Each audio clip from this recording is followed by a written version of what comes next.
സത്യത്തിനെ അറിയുവാനായതില്ലെനിക്കിപ്പോഴും. അതിനു മണ്ണിൽ ചിരിക്കാതിരിക്കണം ഇനിയൊരിക്കലും പിച്ചകപ്പൂവുകൾ, പിച്ചകപ്പൂവുകൾ.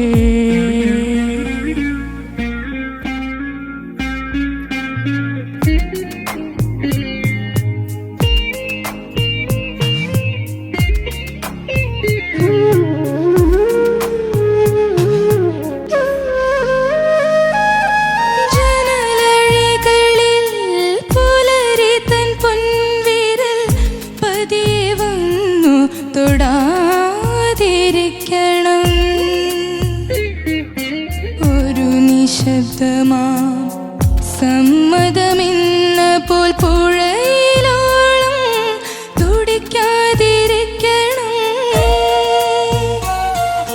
പുതുമഴ പെയ്തിനാർദ്രമായി മണ്ണിന്റെ നറുമണം വീണ്ടും ഉണരാതിരിക്കണം.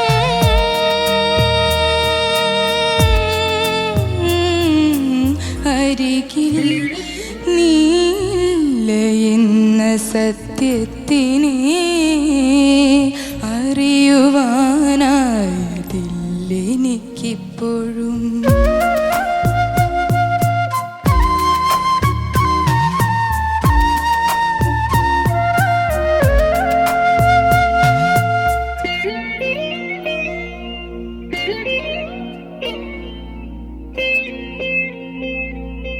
ചിറകടിച്ചു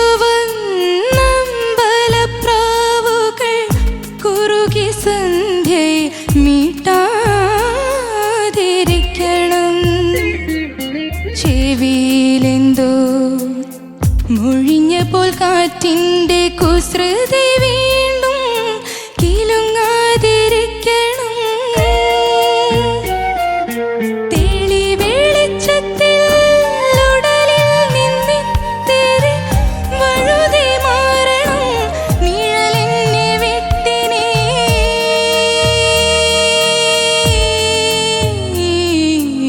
അതുവരേക്കും അറിയുന്നതെങ്ങനെ? അരികിലില്ല നീ ഇന്ന് സത്യത്തിനെ.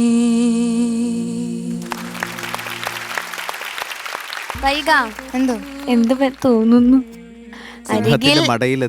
അരികിൽ ശരത് സാർ ഉണ്ടെന്നുള്ളൊരു സത്യം നിനക്ക് അറിയായിരുന്നല്ലോ.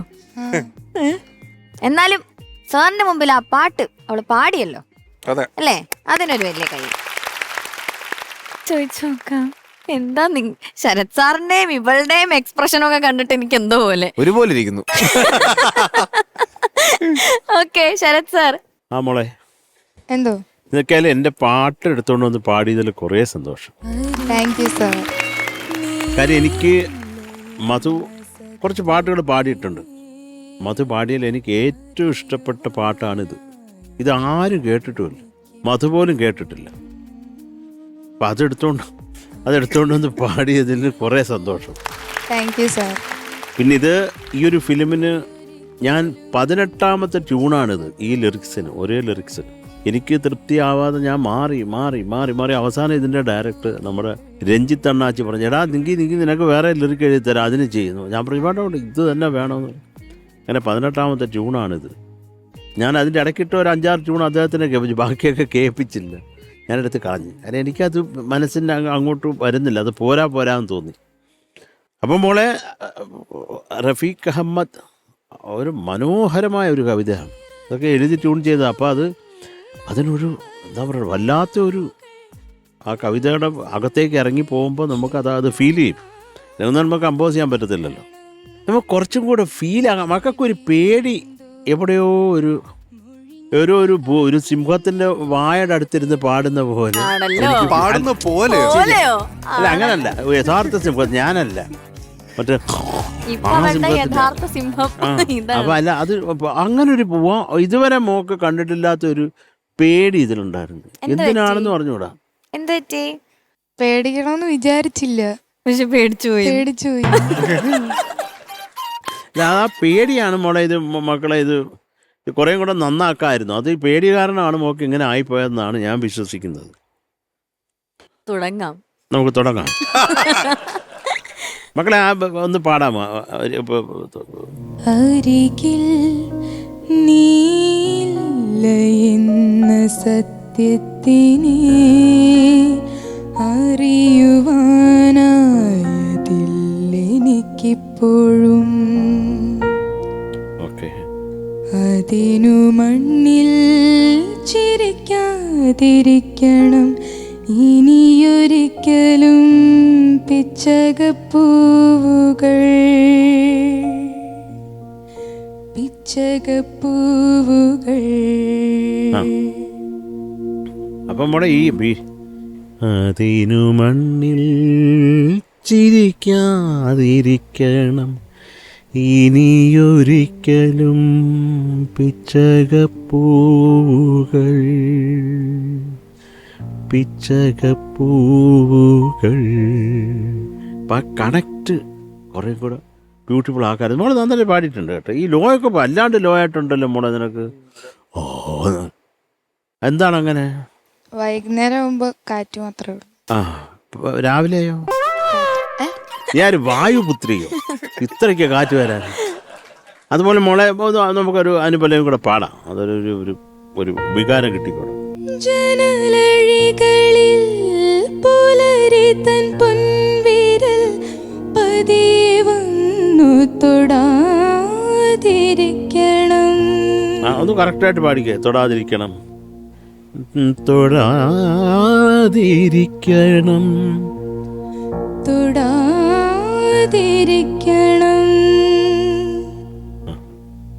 ഒരു നിശബ്ദമാം സമ്മതമെന്ന പോൽ സമ്മതമെന്ന പോൽ പുഴയിലോളം തുടിക്കാതിരിക്കണം. തുടിക്കാതിരിക്കണം, തുടിക്കാതിരിക്കണം, തുടിക്കാതിരിക്കണം.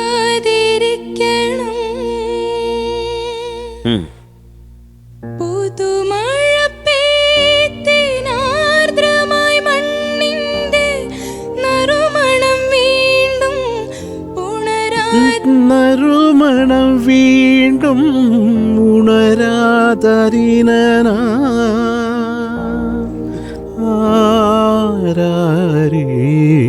അന്ന് പാടിയാൽ മതി മോളെ. അവിടെ കൊണ്ട് മോള് ശ്വാസം ഇല്ലാതിരിക്കും കിട്ടുമോ എന്നുള്ളതുകൊണ്ടല്ലേ കട്ട് ചെയ്തത്. അത് കണക്ട് ചെയ്തിട്ട് കട്ട് ചെയ്താൽ മതി. പുതുമഴ പെയ്ത്തിലാർദ്രമായി മണ്ണിൻ്റെ നറുമണം വീണ്ടും ഉണരാതിരിക്കണം.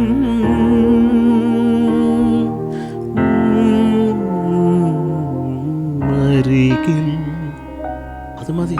പക്ഷെ അവിടെ കൊണ്ട് കട്ട് ചെയ്താൽ അതിൻ്റെ ഒരു സുഖം പോകും മോളെ. ഒന്ന് പാടാമോ?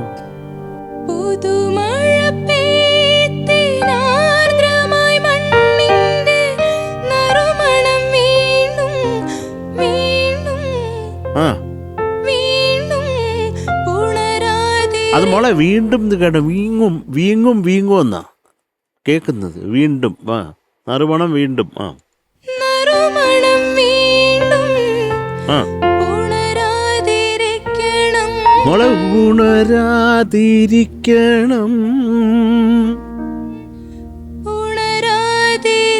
മോളെ ഉണരാതിരി. അത് വേണ്ട.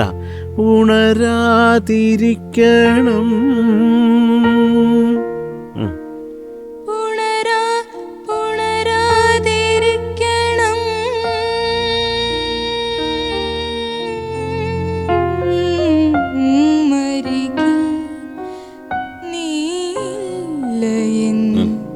Okay okay okay. അപ്പം ഇതാണ് പ്രധാന ആ കണക്ഷൻ. ആ ഒരു അത് കുറച്ചും കൂടെ ആകുമ്പോൾ അതിന് കുറേ കൂടെ ആ സോള് നഷ്ടപ്പെടാണ്ടിരിക്കും മോളെ കേട്ടോ. അത് നോക്കിക്കോളൂ. ഈ മോളെ പേടിച്ചിട്ടാണ്. സാധാരണ നീ ഇങ്ങനെ എന്ത് പേടിക്കുന്നതല്ല. ഇത് മോള് അസാധ്യമാക്കുമെന്നാണ് ഞാൻ വിചാരിച്ചത്. മോള് പാടിയിട്ടുണ്ട്, അത് ബോറൊന്നല്ല. എന്നാലും അതിൻ്റെ ഒരു ഏതോ ഒരു 5 പൈസയുടെ കുറവ് കേട്ടോ. അത് നോക്കിക്കൊള്ളാം കേട്ടോ മുത്തേ. ഓക്കെ. അപ്പോൾ അതേ ഉള്ളൂ. എനിക്ക് കുറേ ഇഷ്ടമുള്ള ഒരു പാട്ടാണ്. അതൊക്കെ നീ അത് കൊടുത്തോണ്ടൊന്ന് പാടിയതിൽ കുറേ സന്തോഷം. അതുമാത്രമല്ല, മോളുടെ സ്നേഹം ഇതിനകത്ത് വല്ലാണ്ട് പ്രതിഫലിക്കുന്നുണ്ട്. മോളിത് എഴുതി തന്നില്ലേ? ഇതിൽ കണ്ടസ്റ്റൻ്റ് വൈകാലക്ഷ്മി, മ്യൂസിക് ശരത് സാർ, അവിടെ ഒരു സ്മൈലി, ഒരു ചിരിയാണ്, രണ്ട് കണ്ണും ഒരു ചിരി. ബാക്കി ആർക്കുമില്ല. റഫീഖ് അഹമ്മദ് അനാഥനായിട്ട് നിൽക്കുന്നു, മധു ബാലകൃഷ്ണൻ ആരുമില്ലാതെ ശ്മശാനത്തിലൊക്കെ നിൽക്കുന്നു. ഞാൻ മാത്രം എൻ്റെ അടുത്തൊരു സ്മൈലി. താങ്ക് യുടാ മുത്തേ, love you. Thank you Sharath sir. Shanikka വൈക, എന്തോ എന്തിനാ പേടിച്ചത്? ഇദ്ദേഹത്തിന് മുമ്പ് പാടുന്നോണ്ടാണോ? അല്ല, വെറുതെ ഒരു പേടി അങ്ങ് വന്ന്. എന്താ ഈ പിന്നെ വോക്കൽ ഇതിന്റെ പ്രശ്നം ഉള്ളതുകൊണ്ടാണ്? കാറ്റ് മാത്രമേ വരുന്നുള്ളൂ, ആ ഇഷ്യൂ മോളെ വല്ലാതെ അലട്ടുന്നുണ്ടോ? മനസ്സിനെ വിഭ്രാന്തിയിലേക്ക് പറഞ്ഞു വിടുന്നുണ്ടോ? ആണല്ലേ. മോളെ അത് കൂടുതലൊന്നും ആലോചിക്കണ്ട. ഇത് ആലോചിച്ച് കഴിഞ്ഞാലാണ് ഈ പറയുന്ന പ്രശ്നങ്ങളൊക്കെ ഉണ്ടാവുന്നത്. എനിക്ക് ആകെ ഈ പറഞ്ഞ പോലെ അതിനു മണ്ണിൽ പല്ലവിയിൽ, പിന്നെ അതുപോലെ അനുപല്ലവിയിലുള്ള ലാസ്റ്റ് ലൈൻ അറിയുവാനായത്, അവിടെ ഈ എക്സ്ട്രീം ലോ എൻഡിലേക്ക് പോകുമ്പോൾ ഈ അത് നമുക്ക് മനസ്സിലാവുന്നുണ്ട്, ആ ഒരു സ്ട്രെയിൻ മനസ്സിലാവുന്നുണ്ട്. ബാക്കി പേടിച്ചത് കൊണ്ട് മാത്രം സംഭവിച്ചത്. പിന്നെ ഈ മനുഷ്യൻ്റെ കമ്പോസിഷൻ, എനിക്കൊന്ന് ഒരു കീബോർഡിൽ എത്ര കീസ് ഉണ്ടോ അതെല്ലാം ട്രാവൽ ചെയ്തിട്ടുണ്ട്, എല്ലാ കീസും തൊട്ടിട്ടുണ്ടെന്നാണ് എനിക്ക് തോന്നുന്നത്. ആരും പാടണ്ടേ മനുഷ്യ പാട്ട്? അല്ല, ഞാൻ വരുമ്പോഴേ എല്ലാ കീബോർഡിനും എല്ലാ കീസും വർക്ക് ചെയ്യുന്നൊന്ന് നോക്കും. ആരെ വിഷമിപ്പിക്കരുത്, ഒരു കീനും വിഷമിക്കരുത് പറഞ്ഞു. ഒരു ഭയങ്കര കമ്പോസിഷൻ. Amazing, amazing. അപ്പം ഈ പറഞ്ഞ പോലെ 18ാമത്തെ ട്യൂൺ അല്ലേ? 18ാമത്തെ ട്യൂൺ, അതായത് അതെന്റെ 18 അടവും പയറ്റി എന്നാണ് അർത്ഥം അതിന്റെ. എനിക്ക് തോന്നുന്നു ഈ 18 ട്യൂണുകളില്ലേ, അതിൽ നിന്നൊക്കെ ഓരോന്ന് എടുത്തിട്ട് അസംബിൾ ചെയ്ത പോലെ ഉണ്ട്. അത്രയും സംഭവങ്ങളുണ്ട് ഇതിനകത്ത്. അപ്പം പിന്നെ വേറൊരു കാര്യം, ഈ ഒരു സെറ്റ് ഓഫ് ലിറിക്കിന് 18 തവണ ഇരിക്കാന്ന് പറഞ്ഞു കഴിഞ്ഞാൽ, ഞാനൊക്കെ ആണെങ്കിൽ എൻ്റെ ജഡ്ജ്മെന്റ് ഒക്കെ പോയി പണ്ടാറടങ്ങിയിട്ടുണ്ടാവും. പക്ഷെ അദ്ദേഹം പറഞ്ഞില്ലേ, ഇത് ഇല്ല, എനിക്ക് ഇനിയും ഇത് ചെയ്തിട്ട് ഈ വരികൾക്ക് ജീവൻ കൊടുക്കണം എന്ന് പറഞ്ഞുകൊണ്ടുള്ള ആ ഒരു ഇരിപ്പുണ്ടല്ലോ, അതിൻ്റെ പുറത്തുണ്ടായ ഒരു മാസ്റ്റർ പീസ്, അങ്ങനെ പറയാം ഈ ഒരു പാട്ട്. അപ്പോൾ അത്രയേ ഉള്ളൂ മോളെ. ഇതിൻ്റെ സൃഷ്ടാവ് തന്നെ ഇതിനെ പറ്റിയിട്ട് എല്ലാ കാര്യങ്ങളും പറഞ്ഞിട്ടുണ്ട്. അതുകൊണ്ട് നമ്മളിനി അതിനെ പറ്റിയിട്ട് പ്രത്യേകിച്ചൊന്നും പറയുന്നൊന്നുമില്ല. റെസ്റ്റ് എടുക്കുക, ഫുൾ വോക്കൽ റെസ്റ്റ് ഒക്കെ കൊടുത്ത് ശബ്ദമൊക്കെ ഒന്ന് ശരിയാക്കി എടുക്കുക. Okay, all the best. Thank you Shanikka. ഹരിച്ചേട്ടാ വൈക എന്തോ നന്നായിട്ട് പാടി. താങ്ക് യു ചേട്ടാ. ടഫ് സോങ് ആണ്. കവിത ഒന്നാമത്തെ ടഫ്, അതിനെ ഒന്നും കൂടി ടഫാക്കി തന്നിട്ടുണ്ട്. It's a beautiful composition. എന്താ പറയാ, ഒരുപാട് ചേഞ്ച് ഓവേഴ്സും ഭയങ്കര ഒരു ട്രാവലിംഗ് ആണ് ആ പാട്ട്. അപ്പം ചെറിയൊരു പാട്ടല്ല, അറ്റംപ്റ്റിന് തന്നെ ഒരു കയ്യടി കൊടുക്കണം. നന്നായിട്ട് പഠിച്ചിട്ടുണ്ട്, മനസ്സിലായി വൈകയ്ക്ക് ഇത് ഏതൊക്കെ നോട്ട്സാണ്, എങ്ങനെയൊക്കെയാണ് പോകുന്നതെന്ന്. എനിക്ക് ഈ മൂവിയിൽ ഏറ്റവും ഹിറ്റായത് പാലപ്പൂവിതളിലാണ്. അതെ അല്ലേ ചേട്ടാ? അതെ. പക്ഷേ എൻ്റെ പേഴ്സണൽ ഫേവറേറ്റ് മറ്റേ ചിത്രമായി പാടിയൊരു പാട്ടുണ്ട്, ഒടുവിലൊരു ക്ഷോണരേഖയായി. അതാണ് ഞാനത് എൻ്റെ പ്ലേലിസ്റ്റിലുള്ള പാട്ടാണ് ഇപ്പോഴും. അത് ഹരി, ഈ പാട്ട് നമ്മുടെ ചിത്ര ചേച്ചിയുടെ ഹസ്ബൻഡിനും കുറേ ഇഷ്ടമാണ്. പക്ഷേ വിജയൻ ചേട്ടൻ ഈ പാട്ട് കേൾക്കാറില്ലെന്ന്. അതെന്താ? ചേട്ടന് മോളെ ഓർമ്മ വരുമെന്ന്. അതുകൊണ്ട് ഈ പാട്ട് എനിക്ക് ഇഷ്ടമാണ്, പക്ഷേ ഞാനത് കേൾക്കാറില്ല. അത് ചേച്ചിക്ക് കുറേ ഇഷ്ടമാണ് ആ ഒരു പാട്ട്. കുറേ സന്തോഷം. ചേട്ടൻ്റെ ഒരു ഉഗ്രൻ വർക്കാണത്, ഈ തിരക്കഥ എന്ന് പറയുന്നത്.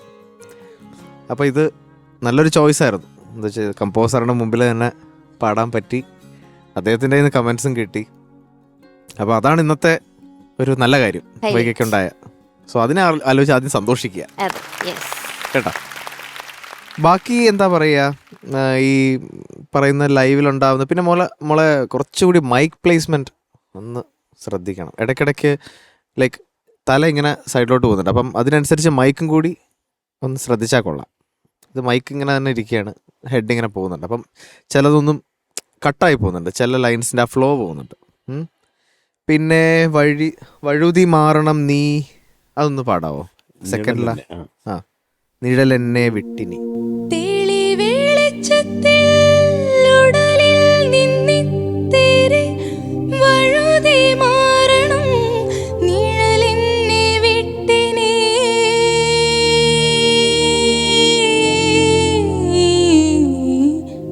ഓക്കെ, ആ നിഴലെന്നെ എന്ന് പറയുന്നതൊന്നും ക്ലിയർ ആയില്ല. ഇപ്പോഴും കുറച്ച് ക്ലാരിറ്റി കുറവുണ്ട്. നിഴൽ ഒരു വേറെ എന്തൊക്കെയോ കേൾക്കുന്നത്. ആ അങ്ങനെ ചില ലൈൻസ് ഞാനിങ്ങനെ അണ്ടർലൈൻ ചെയ്തു. അറിയുവാനായതില്ല എനിക്കിപ്പോഴും, അതൊന്നും ആയതില്ലെനിക്കെപ്പോഴും അതൊന്നും ക്ലിയർ ആയില്ല. അങ്ങനത്തെ കുറച്ച് ഏരിയാസ് ഉണ്ടായിരുന്നു. Anyway it was a good performance കേട്ടോ, മോശമൊന്നുമല്ല. താങ്ക് യു ഹരിച്ചേട്ടാ. ഓക്കെ, സോറില്ലടാ, മാർക്ക് ചോദിക്കാം. Sharath sir, yes boss. എത്ര മോളെ മാർക്ക് കൊടുക്കും? അല്ല, വേറൊരു മാർക്ക് ഞാൻ കൊടുക്കാം. മോക്ക് ഈ വരികൾ വായിച്ചിട്ട് എന്ത് കിട്ടി മോക്ക്? എന്താണ് മനസ്സിലായത്? അരികിൽ നീ ഇല്ല എന്ന സത്യം മനസ്സിലാവണമെങ്കിൽ ആ ആണെങ്കിൽ ഇങ്ങനത്തെ സംഭവങ്ങളൊക്കെ സംഭവിക്കും. എങ്ങനത്തെ സംഭവം? എങ്ങനത്തെ സംഭവങ്ങൾ സംഭവിക്കണം?